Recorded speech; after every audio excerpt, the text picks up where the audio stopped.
Welcome to the Rational Optimist podcast. We must talk about these dire wolves, which were an extinct species, but scientists have brought them back using gene editing. Dire wolves, woolly mammoths, woolly mouses, they're all coming back. They're all being invented for the first time. Before we hop in, did you know this company, it's Texas' first decacorn, raised $200 million, valued at $10 billion. Do you say Texas's first decacorn? That's wow. Right. That's right. How can you be bearish? A woolly mammoth startup raising $200 million. But yeah, on a serious note, Colossal Bioscience, they claim to create the first world's de-extinct animals, a pair of male dire wolves named Romulus and Remus, and later a female. Pretty exciting. Yes, pretty exciting. So Colossal Biosciences, a private company. There's some people feel like this is overhyped because they did not actually create dire wolves. They took existing gray wolves, which are still alive today, and modified 14 genes to essentially make dire wolves, but pretty close. And to me, the most important part of this is the implications. It shows how powerful gene editing is getting. Yeah, just back to those 14 genes, 20 edits to 14 genes. The incredible detail here for me was that it was derived from ancient DNA that's between 11,000 and 72,000 years old. That is pretty incredible. As you said, and as our friend and the original Rational Optimist, Matt Ridley, is going to talk about this Sunday,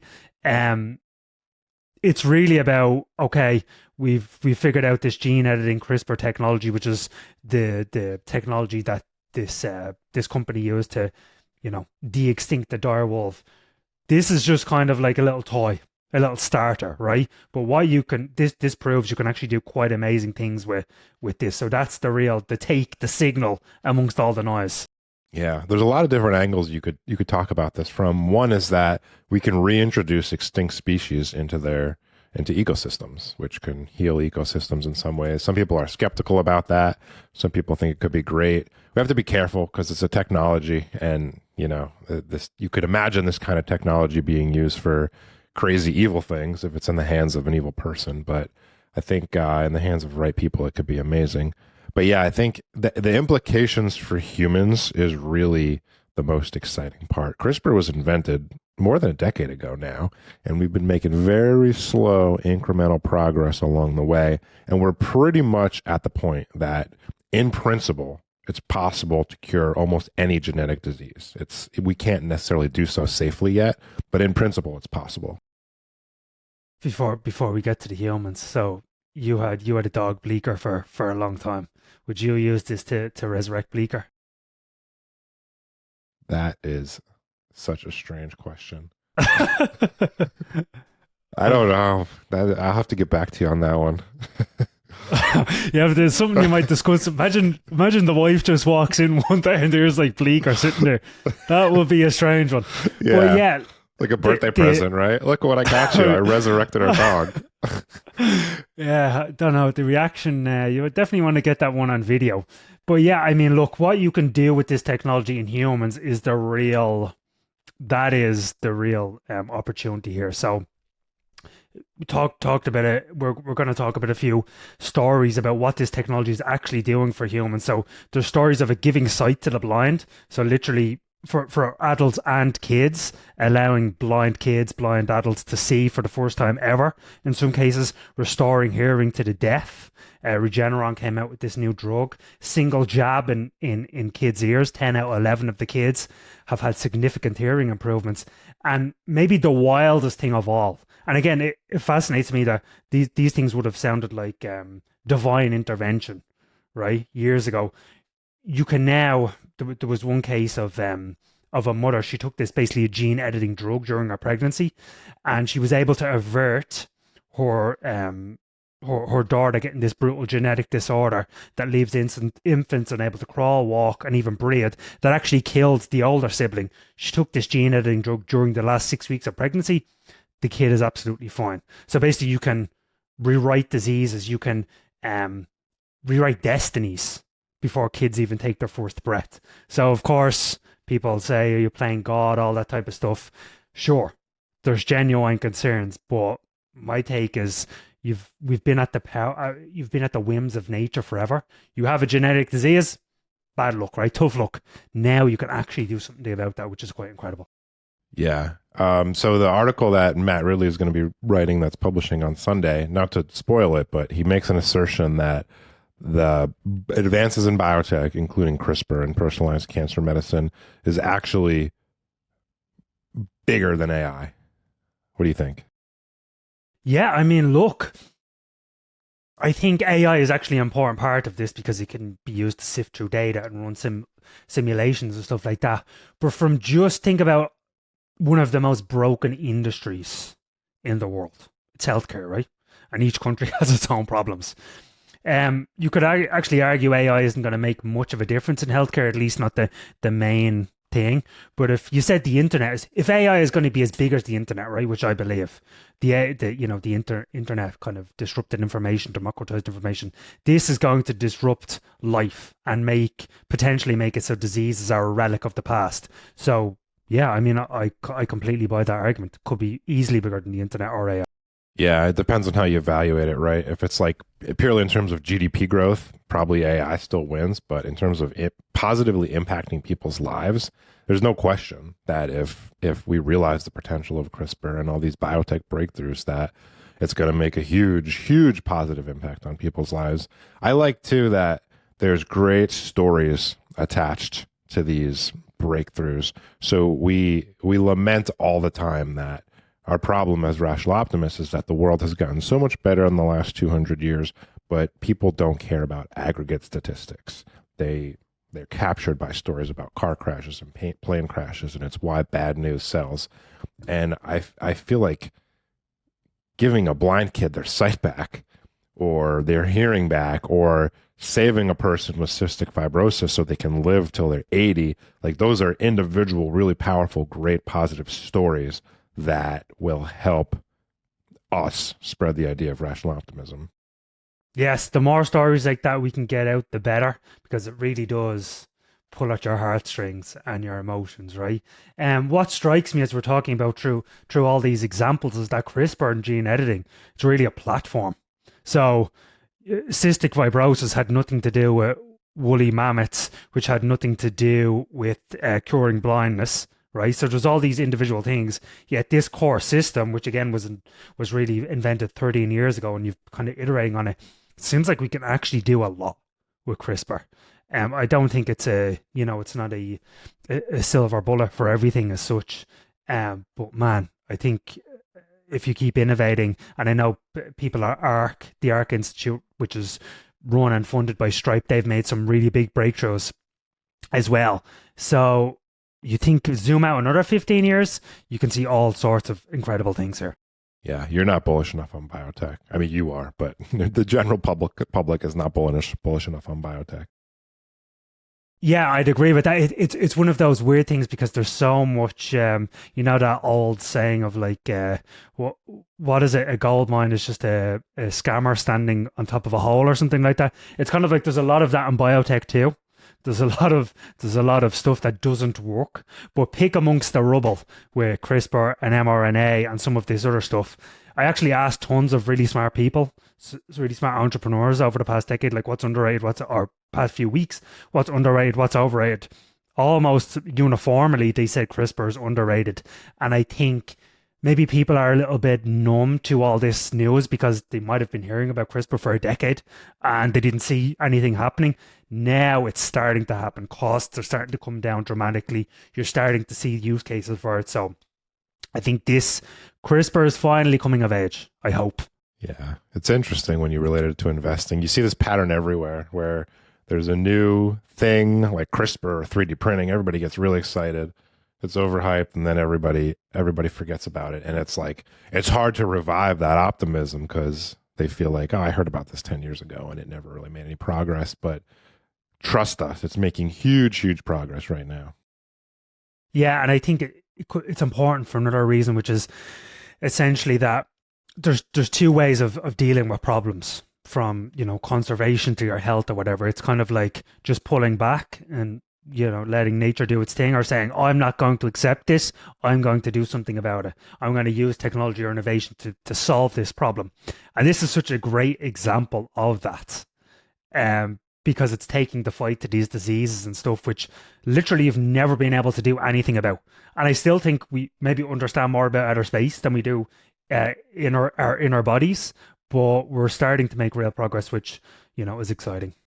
You know where else we're making real progress? Tell me. Supersonic flight. Supersonic flight is coming for everybody. So everybody's heard about Boom Supersonic, right? They had a successful Mach 1, broke the sound barrier test flight. But what's going on under the surface is even more exciting. There's like a mini Cambrian explosion of all these startups working on solving the problems related to supersonic flight, which basically boil down to two things. Is that supersonic booms? Well, actually, it boils down to regulation, the fact that it's still illegal to fly supersonic, and cost. U.S. airspace. And U.S. airspace and cost. And these companies are making big progress in cost, and hopefully there is progress being made in the regulatory arena too. It's funny that we talk about supersonic flight and flying faster as some futuristic thing we should all aspire to, because we had it 50 years ago. It's incredible. Let me show you a chart of the commercial airline cruising speed. And you can see we've basically, after a huge ramp up, 1930s, 40s, 50s, basically been stagnant for 70 years. And of course, that huge ramp up was that we got Concorde. The more I think about it, the more flying faster. It's just extremely underrated. I mean, imagine being able to go anywhere in the world in single-digit hours. It's depending on what way you fly, it's literally a time machine. And again, there's no reason why we can't have it. The technology has existed since the 1970s. As you said, those two things killed Concorde, but now there is a Cambrian explosion. I met with the co-founder of Hermes last week or 2 weeks ago, and the founder of Astromechanica, Ian Brook. Super excited about this space. Couldn't be more excited. I think it's really underrated what's going on right now. Let's do a quick rundown of the major players here. So our co-founder of Rational Optimist Society, David Galland, wrote a deep dive on this. You can and should read it on the Rational Optimist Substack. But just to give everyone an overview, Boom Supersonic is the most advanced and best financed company out there. Also the best marketed and the most publicized. That's the one that's planning to produce a supersonic passenger plane that can fly Mach 1.7 and carry up to 80 people by 2029, I think it is. So they're sort of the leader in the clubhouse, the one everyone's heard about. One of the competitors nipping at their heels, although they're following a bit different strategy, is Hermes. You want to talk about Hermes since you met one of the co-founders? Yeah, so you want to talk about Astromechanica first, just because you're going from Boom and Astromechanica are really supersonic, but Hermes is hypersonic. So maybe it makes sense to start with the lower speed. So as you said, yeah, Astromechanica just like Boom, trying to design a supersonic plane. The difference with Astromechanica is it's trying to completely reinvent the jet engine. It's saying the jet engine age is over. Now you have an electric adaptive turbofan jet engine. It's really what Astromechanica did, and why I'm so bullish, is it started with the engine. It started with the really hard problem, which is the heart of the plane, and then it's going to build the airplane. So Ian's vision when I talked to him is basically the motivation for doing this is, I just want these planes. I just want to go fast. Planes right now, they're stuck in the Stone Age. And he thinks with enough time and enough manufacturing, you can basically you can fly a whole plane, not just the seats. And for perspective, Concorde cost $20,000 a seat back in those days. He thinks you can fly a supersonic jet built by Astromechanica for $5,000 all in. If you scale up manufacturing, it's to do with, the fuel that goes into the plane is basically liquefied natural gas. It's 10% of the cost of normal jet fuel. So I was struck by his vision for things. He wants to completely reinvent the airline industry, and couldn't have left more bullish on it. Say that again, $5,000 all in for what? For the whole plane. So say that, his take a step back a little bit. His vision for the future of travel is, hey, there's actually not that many airplanes in the world. There should be way, way, way more airplanes. It's just that instead of having 200 or 300 seater jumbo jets, you have 10 times more planes, 20 times more planes, but they're 20-seater planes, 30-seater planes. And you have way more airports as well. The US hasn't built a major I think it's built one major airport in 30 years or something like that. Denver. His idea is to have way more airplanes. But yes, the whole plane, so say a 20-seater plane or 30-seater plane, $5,000 for the whole plane to get to Tokyo. And that has to do with time in the air and the jet fuel and the cost of manufacturing these things. But it's a pretty bold vision. I got you. So the cost to fly to Tokyo, the cost for the whole plane to fly to Tokyo is $5,000. Right. So like $500, $250 a ticket. Yeah. Exactly. Wow. So imagine the amount of places you'd go if that happened. Oh, the places you'd go. So it really does all come back to cost. The fastest crewed plane in history was the Lockheed SR-71 Blackbird. It was retired in 1998. It could fly Mach 3.3, so more than triple the speed of sound.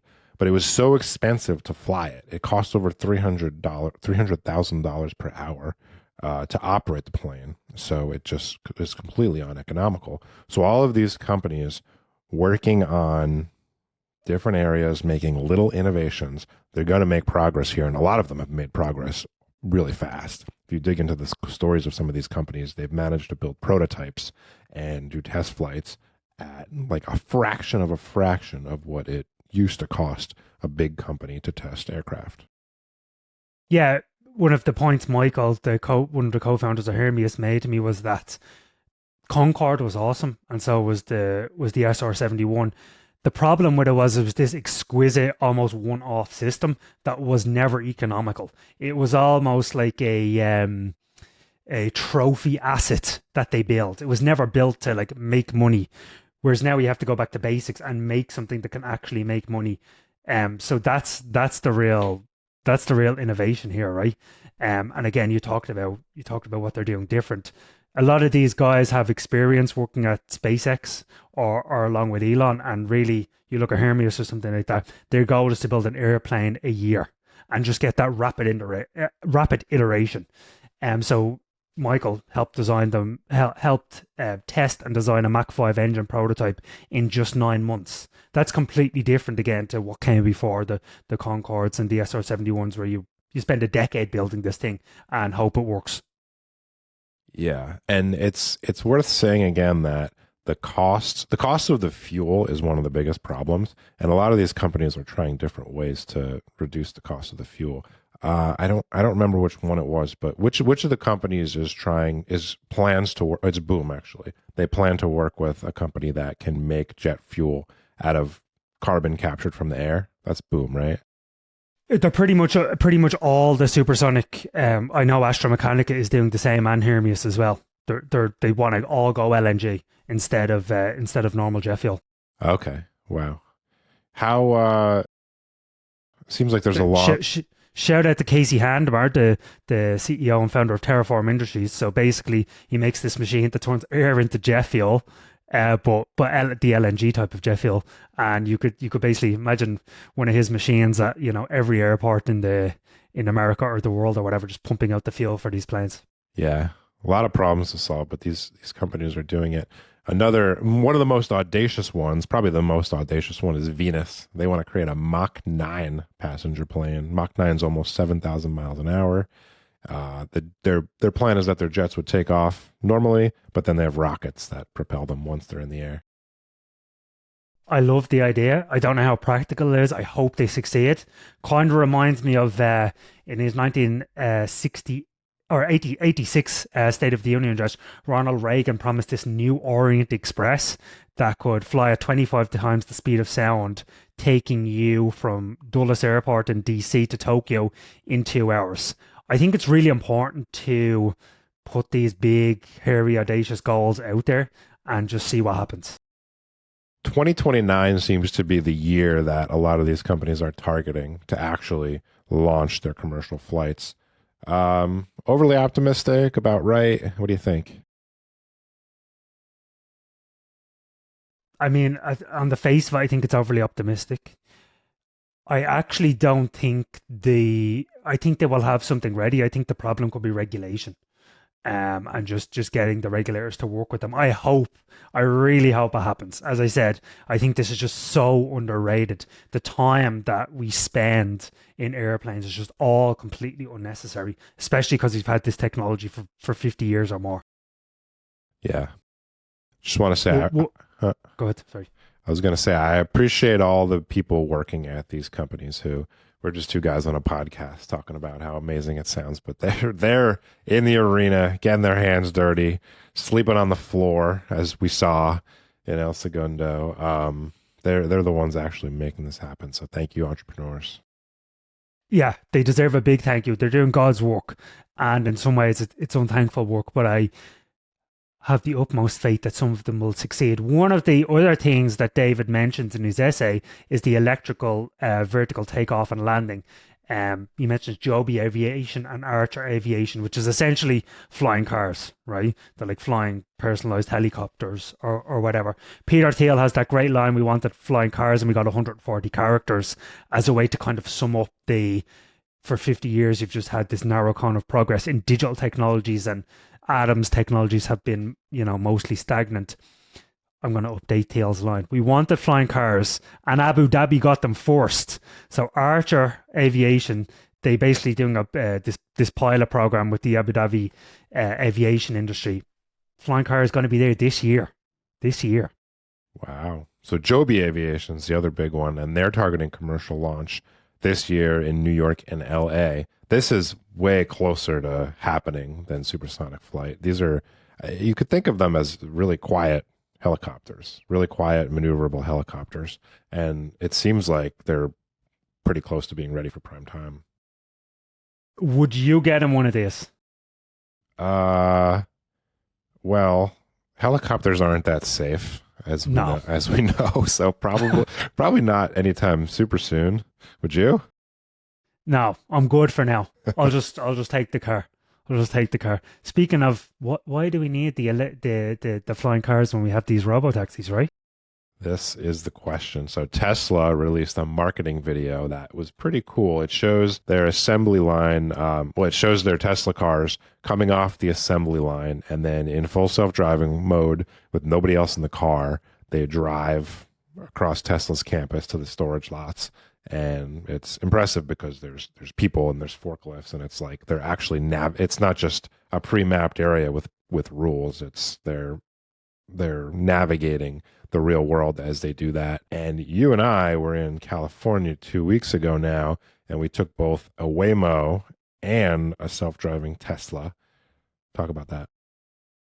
I feel like there's so much chatter about what's real and what's not in self-driving cars. Oh, Tesla's technology doesn't work. Tesla's technology is the greatest thing in the world. I feel like all this debate would be settled if it was mandatory for everyone to get in a Tesla for 30 minutes. It was pretty amazing, right? It was, I mean, the Tesla and the Waymos, it was so amazing that you forgot that no one was driving the car. It was cool for the first 5 minutes, and then it was like, oh, this is obviously normal. I mean, in San Francisco, you can't walk 5 minutes without seeing a Waymo. But yeah, just talk about what you thought about the Tesla, because that was the first one that we got in. Yeah. So we actually ordered an Uber, and a Tesla shows up with a human driver, and we get in. We're talking to him a little bit, and he says, "You want to see the self-driving car mode?" And we're like, "Yes, we do. We're hoping you'd ask." And he turns it on, and we drove about at least 20 miles, right? At least 20 minutes, I'd say, because we went from basically LAX to the port of Long Beach. So yeah. Yeah, LAX to the port of Long Beach. So we were in the car for probably half an hour. It navigated crowded intersections. It navigated the highway. It navigated the dock area where you would think wouldn't be so good for like a pre-mapped car. And it was perfect. He didn't have to do anything the whole time. He was a cool guy too. He was, you can imagine an Uber driver. He makes his living driving Uber, seeing this self-driving car and like disliking it because it's going to take his job. And he's like, yeah, my days are numbered. I got to find something else to do within the next 2 or 3 years.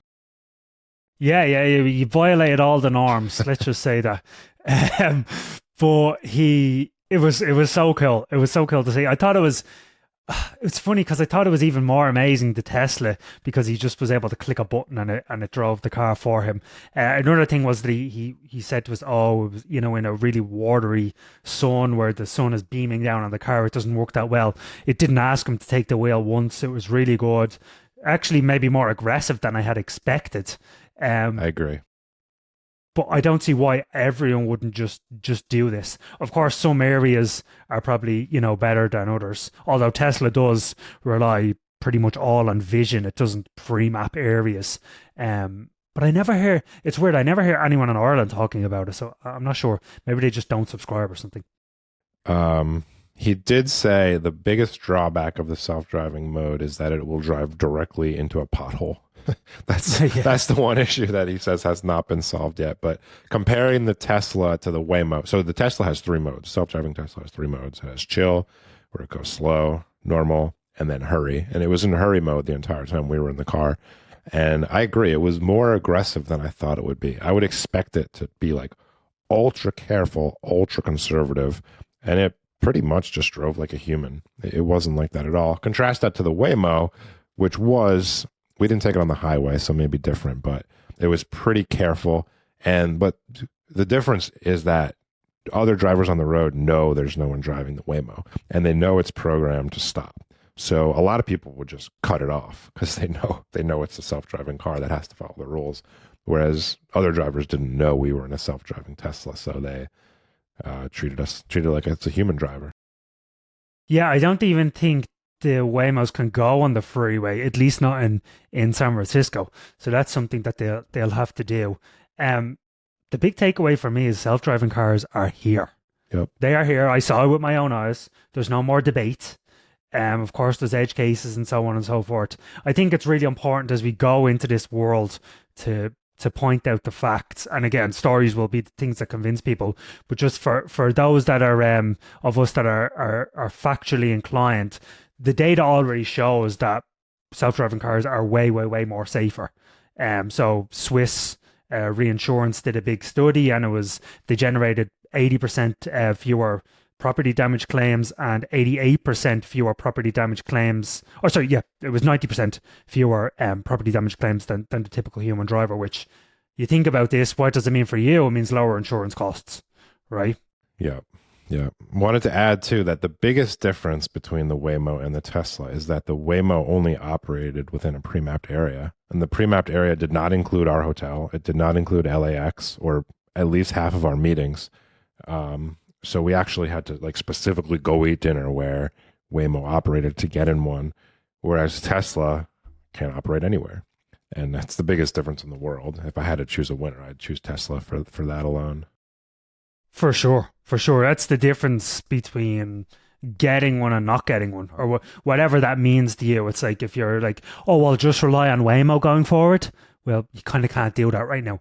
In fairness, they are scaling up rapidly. So they just did a deal with Uber in Austin. 20% of Uber's rides are now Waymos in Austin. Coming to DC, coming to Miami, coming to San Francisco Airport next year.